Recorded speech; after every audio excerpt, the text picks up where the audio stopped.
ओम शरणागत दीनार्थ परित्राण परायणे सर्वशार्थ हरे देवी नारायणी नमोस्तुते। नमस्कार, स्वागत है आपका। आज मैं आचार्य विक्रमादित्य आपके साथ हूं और आज का विषय हमारा है कर्क राशि वालों के लिए कैसा रहेगा दिसंबर का पहला भाग्य। भाग्य में क्या खेल लिखे हैं और किस प्रकार से ग्रहों का परिवर्तन आपके जीवन में खेल खेलने वाला है। देखिए कर्क राशि वालों, आपकी राशि के हिसाब से यदि हम बात करें तो इन दिनों विशेष तौर पर कई ग्रहों का आपस में अंतर्द्वंद चल रहा है। मंगल और सूर्य दोनों एक साथ हैं और सूर्य के प्रभाव के कारण से मंगल अस्त चल रहे हैं वृश्चिक राशि के अंदर, और साथ साथ शनि की दृष्टि पूरी तरह से मंगल पर सूर्य पर पड़ रही है और मंगल की दृष्टि शनि पर पड़ रही है। तो ये एक तरह से दृष्टि का दोष लग रहा है। आपस में दोनों का जिस प्रकार का टकराव है ये परेशानी खड़ी करने के योग दे रहा है। और शनि महाराज आपकी राशि के अनुसार से यदि हम बात करें तो अष्टम भाव में चल ही रहे हैं। वहाँ इसके अभी कुछ दिन पहले ही शुक्र का परिवर्तन भी हुआ और शुक्र कन्या से निकलकर तुला राशि में आए और बृहस्पति के साथ समसप्तक योग बन गया। देवगुरु और शुक्र दैत्य गुरु का दोनों का आपस में टकराव भी चल रहा है। और 25 दिसंबर को शुक्र परिवर्तन करेंगे। उसके बाद यदि हम बात करें मंगल की तो 27 दिसंबर को मंगल का परिवर्तन होगा। तो तब तक इन द्वंद्वों के कारण से हमको बहुत सावधानी के साथ चलने की ज़रूरत है। आपकी राशि के अनुसार से यदि हम बात करें तो चतुर्थ भाव और दशम भाव में ये परस्पर विरोध चल रहा है और पंचम भाव बुद्धि के भाव में भी मंगल बैठकर शनि से दृष्ट होकर वहाँ पर ये कष्ट देने के योग बना रहा है। तो अपनी बुद्धि को स्थिर रखने की सबसे पहली ज़रूरत है। इस बात को हमको देख लेना चाहिए। इसका पूरे विश्व में जो भयावह स्वरूप दिखाई दे रहा है वो तो हमारे सबके समक्ष है ही। पूरे विश्व में कई देशों में जो आपस में अंतर्द्वंद चल रहे हैं और ऐसे हमारे मस्तिष्क में भी इन अंतर्द्वंदों के कारण से, बाह्य ग्रहों के योग के कारण से कई प्रकार की समस्याएं उत्पन्न करने के योग देते हैं। जो समझ लेंगे उसका उपाय करेंगे और फिर उसके कारण से उन सब कष्टों से रास्ता बन जाएगा निकलने का। तो सिलसिलेवार तरीके से आप समझ लें क्या कुछ होने के योग हैं। तो बात कर लें 1 दिसंबर की, तो 1 दिसंबर को ग्रहों का योग जो दिखाता है वो दिखाता है कि मार्गशीर्ष मास के कृष्ण पक्ष की चतुर्थी तिथि है, कर्क में चंद्रमा चल रहे हैं और साथ साथ शुक्रवार का अवसर है। और ग्रहों का योग एक तो सर्वार्थ सिद्ध योग का निर्माण कर रहा है जो सुबह सूर्योदय से पहले से आरंभ होकर शाम को करीब 4:40 तक विद्यमान रहेगा। तो नए कार्य आरंभ करने के लिए दिन मुहूर्त की एक तरह से दिखाई देता है। सबसे श्रेष्ठ इसमें यह रहेगा कि दोपहर के बाद का जो कार्यक्रम रहेगा वो दोपहर करीब 10:15 के बाद तो चंद्रमा के परिवर्तन करने से उससे सुंदर योग बन सकता है और उसका लाभ आप ले सकते हैं। लेकिन ग्रहों के दृष्टिकोण आपके राशिफल के हिसाब से बात करें तो विशेष तौर पर यह भी बड़ा अच्छा योग बना रहा है। दोपहर को 10:15 सुबह 10:15 के बाद से चंद्रमा का परिवर्तन होने के बाद से आपके लिए पॉजिटिव समय दिखाई देता है और इसका लाभ आपको लेने का प्रयास करना चाहिए। ये 2-3 दिन ग्रहों का योग आपके लिए अच्छा बनता रहेगा और लेकिन थोड़े खर्चे बढ़ने के योग दिखाई देते हैं, इसलिए ध्यान रखिएगा अननेसेसरी खर्चे जिम्मे ना पड़े। बेकार के जो खर्चे हैं उनको यदि कंट्रोल कर लिया आपने तो आपकी शक्ति को, नव विचारों को, कई प्रकार से मन को आश्वस्त करने के योग बन सकते हैं। तो इसका आपको लाभ लेने का प्रयास करना चाहिए। यदि उपाय की बात करें तो गौ सेवा से श्रेष्ठ कोई उपाय नहीं हो सकता। शुक्रवार का दिवस है तो इससे श्रेष्ठ कोई उपाय नहीं है। अपनी यथाउचित भाव से करने का प्रयास करें, अपनी सामर्थ्य के अनुसार से करने का प्रयास करें। वहीं 2 दिसंबर की यदि हम बात करें तो उस दिन शनिवार का अवसर है, पंचमी तिथि विद्यमान है और ग्रहों का योग आपके लिए शुभ है, कोई दिक्कत नहीं है। आगे बढ़ने का आपको प्रयास करना चाहिए। लेकिन बात हम फिर वही कहेंगे जो हमने पहले भी बताई आपको, क्योंकि आपके गोचर के दृष्टिकोण से चंद्रमा का योग जो एक बड़ा विचित्र प्रकार का बन रहा है, शक्ति का संचार तो कर रहा है, नए मन में नए विचार ला रहा है, लेकिन विचारों में कहीं ये ना हो जाए कि वो बड़े विचार तो लाए लेकिन उसमें खर्चों का योग बन जाए। बस ध्यान ये रखना है कि विचार आए अपनी सामर्थ्य को देखते हुए आए, जो आपका परिसीमन है उसको देखते हुए आपको काम करने की ज़रूरत है।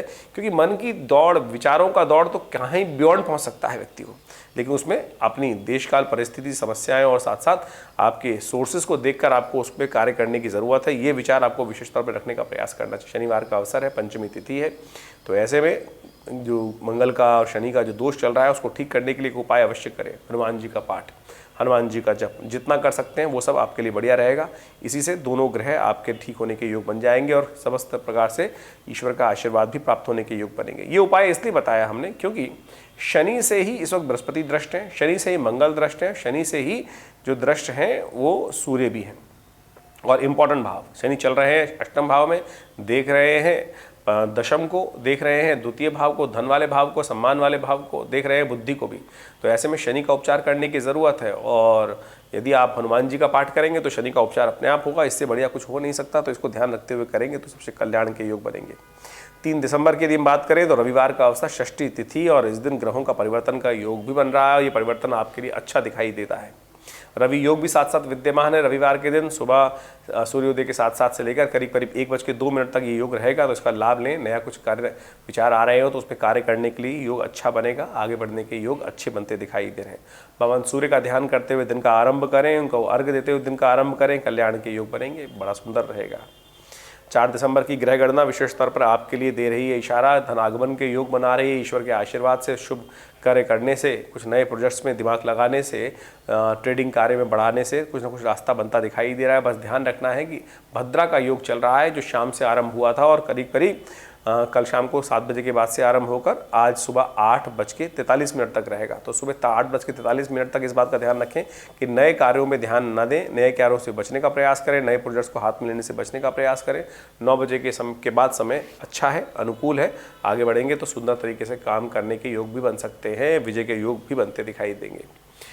सोमवार का अवसर है। शिव का ध्यान करते हुए शिव का अभिषेक करना सबसे शुभ रहेगा। भगवान को सफ़ेद पुष्प इत्यादि, बिलपत्र इत्यादि अर्पित करें, कल्याण के योग बनेंगे। 5 दिसंबर का दिवस बहुत ही महत्वपूर्ण है और उस दिन काल भैरव अष्टमी है। जो पंचांग के अनुसार से मार्गशीर्ष की कृष्ण पक्ष की अष्टमी को काल भैरव अष्टमी कहा जाता है। भगवान शिव के सुंदर आशीर्वाद को प्राप्त करने का दिवस है। इसकी पूरी कथा बड़ी दिव्य है, जो आप यदि सुने तो कल्याण का योग बन सकता है। शिवलिंग के रूप में उस दिन से ही उनका पूजन आरंभ हुआ।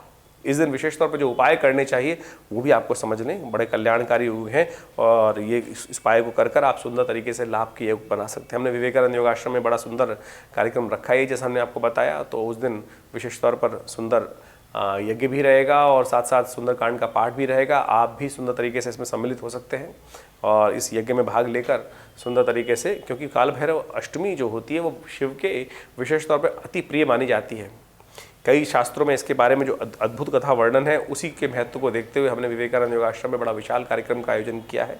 उसमें यज्ञ, साथ में सुंदरकांड का पाठ, भगवान शिव का विशेष पूजन, भंडारा इत्यादि है, जो शाम को करीब करीब 5 बजे से आरंभ होकर करीब करीब रात के 10 बजे तक कार्यक्रम रहेगा। आप सब लोग सादर उसमें आमंत्रित हैं। आपके ग्रह गणनाओं के अनुसार से यदि हम बात करें तो शुभ है और विशेष तौर पे धन आगमन की शुभ सूचना दिखाई देता है, लाभ के संकेत दिखाई देते हैं आपकी राशि के अनुसार से, और विचारों में आगे बढ़ने के योग बनते दिखाई दे रहे हैं। उपाय, शिव का ध्यान, शिव का पूजन, काल भैरव जयंती के रूप में उनको करने का प्रयास कीजिए, कल्याण होगा। 6 दिसंबर को ग्रह गणना विशेष तौर पर दिखा रही है, बुधवार का अवसर, 9वीं तिथि और परिवर्तन का योग भी बन रहा है। और ये परिवर्तन का योग विशेष तौर पर आपके लिए बड़ा अच्छा रहेगा।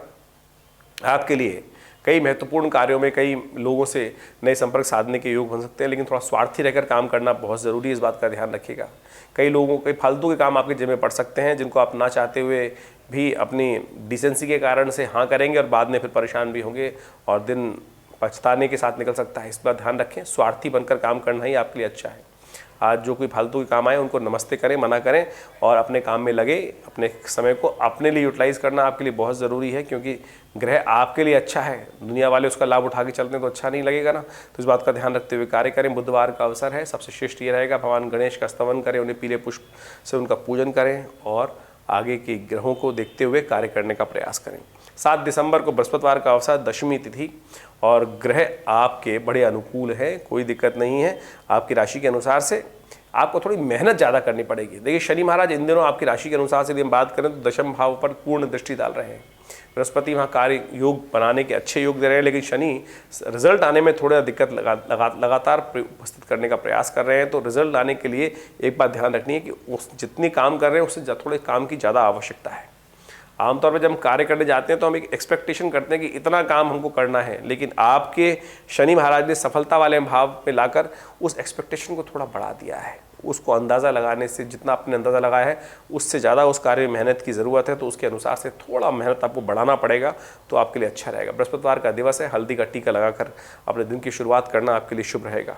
8 दिसंबर को ग्रह गणना विशेष तौर पर दिखा रही है, शुक्रवार का अवसर, एकादशी तिथि उत्पन्ना एकादशी का शुभ योग बन रहा है। सर्वार्थ सिद्ध योग साथ में विद्यमान है, जो करीब करीब सुबह 11:15 बजे से आरंभ होगा। उसके बाद नए कार्यों का आरंभ करने के लिए दिन अच्छा दिखाई देता है। ग्रहों का योग आपके लिए अनुकूल दिखाई देता है। आपके विचारों को खासतौर पर सराहा जाएगा और लोग आपकी तारीफ़ भी कर सकते हैं। लेकिन एक बात ध्यान रखिएगा, जो कुछ झूठी तारीफ़ भी कर सकते हैं और ज़बरदस्ती आपको चश्मे में उतारने का प्रयास कर सकते हैं, शीशे में उतार कर आपसे विशेष तौर पर अपना स्वार्थ सिद्धि करने के काम करा सकते हैं। तो ध्यान रखिएगा कि अपने समय को सही से अपने लिए यूटिलाइज करने का प्रयास कीजिएगा, नहीं तो विशेष तौर पर लोग आपका नाजायज़ फ़ायदा उठाने के योग करते दिखाई दे रहे होंगे। एकादशी है, श्रेष्ठ ये रहेगा भगवान विष्णु का पूजन करें, व्रत करें, पूजन करें, कल्याण का योग बनेगा। 9 दिसंबर का दिन बहुत ही कल्याणकारी है। उस दिन विशेष तौर पर द्वादशी तिथि है, शनिवार का अवसर है और ग्रह योग की बात करें तो आपके अनुकूल दिखाई देते हैं। लेकिन स्वास्थ्य का ध्यान रखने की ज़रूरत है और स्वास्थ्य का ध्यान रखते हुए कार्य करना बहुत आपके लिए ज़रूरी रहेगा। धन आगमन के योग तो हैं, लेकिन बहुत ज़्यादा ओवर बिजी जो है वो आपकी थोड़ी सी एंजाइटी बढ़ा सकता है। तो इस बात का ध्यान रखते हुए काम करें, अपनी सीमा को पहचानते हुए कार्य करना बहुत ज़रूरी है। शनिवार का अवसर है, यदि शुभ हो, टाइम हो आपके पास, तो पीपल के पेड़ के पास जाकर सुबह सुबह एक दिया प्रज्वलित करें और उसकी प्रदक्षिणा कर लें। साथ ओम नमो भगवते वासुदेवाय का मंत्र जप करते हुए लाभ मिलेगा। 10 दिसंबर को प्रदोष का योग है, द्वादशी थोड़ी देर के लिए रहेगी, उसके बाद त्रयोदशी का आगमन हो जाएगा और ग्रह योग आपकी राशि के अनुसार से अनुकूल बने हुए हैं। बस आपको केवल थोड़ी सी मेहनत को बढ़ाने का प्रयास है। धन आगमन के योग अच्छे बनते दिखाई दे रहे हैं, कोई दिक्कत नहीं है, ग्रह आपके पूरे अनुकूल बनते दिखाई दे रहे हैं। बस द्वंद्व की स्थिति से बचने का प्रयास कीजिएगा। रास्ता जो आए विचार, देखिए दुनिया गोल है, एक लंबा हो सकता है रास्ता, एक छोटा हो सकता है, लेकिन सफलता हर रास्ते में मिलती है, ये निश्चित है। लेकिन आपकी राशि के अनुसार से तो आज दिक्कत ही नहीं है कोई, बस आपको अपने कार्य में लगना है और अच्छे योग बनेंगे। प्रदोष का योग भी बन गया है, तो ऐसे में कोशिश ये करें शाम के समय अवश्य, क्योंकि आजकल जो आपके ग्रह चल रहे हैं विशेष तौर पर वो आपके कीर्ति में विलंब करने के योग दे रहे हैं, क्योंकि शनि महाराज लगातार जिस राशि में बने हुए हैं, जहाँ बैठे हुए हैं, वो आपकी कीर्ति में, यश में कुछ ना कुछ रोक लगाने के योग बने हुए। और इस बार रविवार के दिन जो हम बात कर रहे हैं 10 दिसंबर की, उस दिन रवि प्रदोष का योग है। तो ऐसे में ग्रहों को ठीक करने के लिए सबसे सुंदर उपाय क्या रहेगा वो आप नोट कर लीजिए। सबसे श्रेष्ठ उपाय ये है कि गंगा जल से शाम के समय सूर्यास्त के उपरांत भगवान शिव का अभिषेक करें। रुद्राभिषेक करना सबसे श्रेष्ठ रहेगा और ये आपके ग्रहों को अनुकूल करने का योग बनाएगा। तो इसके अनुसार समझते हुए आप बड़े श्रेष्ठ कार्य करने का प्रयास कीजिए। समय समय पर हमारे आश्रम में बहुत सारे विभिन्न कार्यक्रम होते ही हैं, उन सब के बारे में आपको अवगत कराते रहते हैं। आइए ज्वाइन करें उस आश्रम, हमारे विवेकानंद योगाश्रम को, और विभिन्न कार्यक्रमों में सम्मिलित होकर अपने भगवती का ध्यान कर कर, उनका पूजन करके, उनके दर्शन करके कल्याण का मार्ग प्रशस्त करें। धन्यवाद।